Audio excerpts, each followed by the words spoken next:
If you want to see me beat this jabroni's ass, give me a hell yeah! Is The Rock really the right answer to dethroning Roman Reigns? By the time we reach WrestleMania 40, and let's be real, nobody's dethroning the tribal chief until then, he'll have touched 1,315 days as the Universal Champion. This means only Hulk Hogan, Bob Backlund, and Bruno Sammartino will have had longer World Championship reigns. And to do it in the modern era is even more insane. There seems to be a common line of thought among fans, yet again, that surely this time WWE will put an end to Roman Reigns' run as undisputed Universal Champion. We've seen him walk in and walk out as champion in 3 WrestleMania main events in a row, something that's likely not going to happen in our lifetimes. Before the match against Cody Rhodes at WrestleMania 39 was made, there were long-standing rumors that WWE was planning a blockbuster match between Roman Reigns and his blood relative, The Rock. There's no disputing that this is the biggest money match that WWE could possibly make in the modern era. It's been a decade now since The Rock has even wrestled a match, but he revealed to Pat McAfee that there were legitimate talks of a match at WrestleMania Hollywood. He said, quote, "That was locked. We were doing it. Let me just tell you, in the beginning of 2022, Nick Khan, he was very instrumental in bringing Vince and I together. Flew to LA, broke out Terramana, business. Started talking the potential of the match. We shook hands and we hugged. Then we had a year. North Star was to do something unprecedented." End quote. He still went on to tease the possibility of it happening at WrestleMania 40 next year, and if WWE was able to make it happen, they will, even at the expense of Cody Rhodes. Remember 10 years ago when CM Punk complained that his deserved spot at main event WrestleMania was taken from him just so WWE could do a once-in-a-lifetime part 2? The Rock's response was simple and realistic.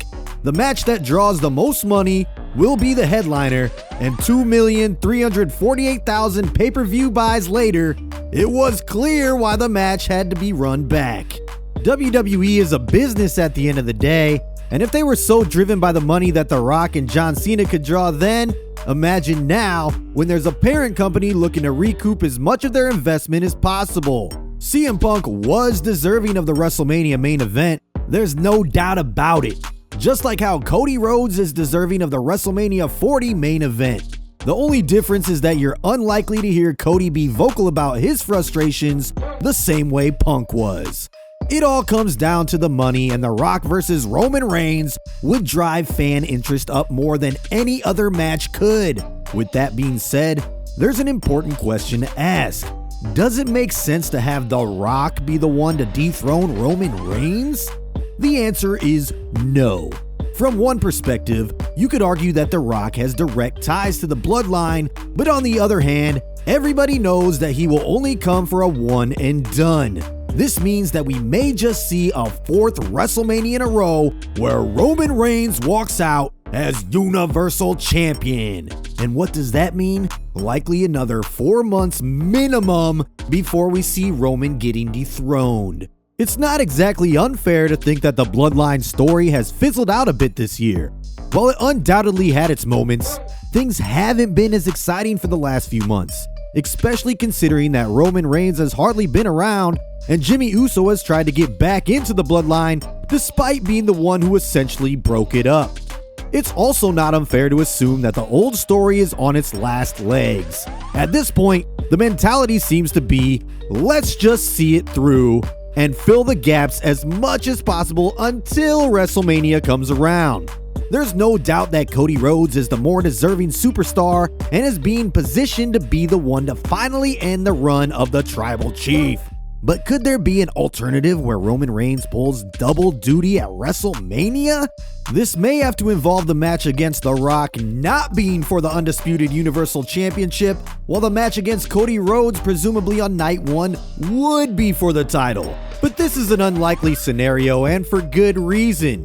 By presenting it like this, WWE is essentially giving out the result of the main event both nights, with Reigns likely losing to Cody on night 1 and most likely defeating The Rock on night 2. Doing so would also deprive Raw superstars of getting that main event slot on night 1. so the situation is a bit more complicated than you think.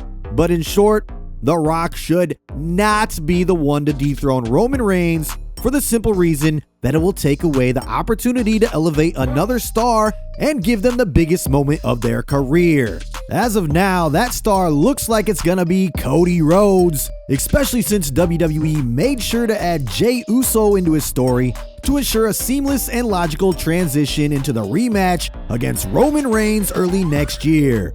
We've seen it time and time again, with part-time stars taking full-time superstars' spot, and those days seem to be coming to an end, slowly but surely.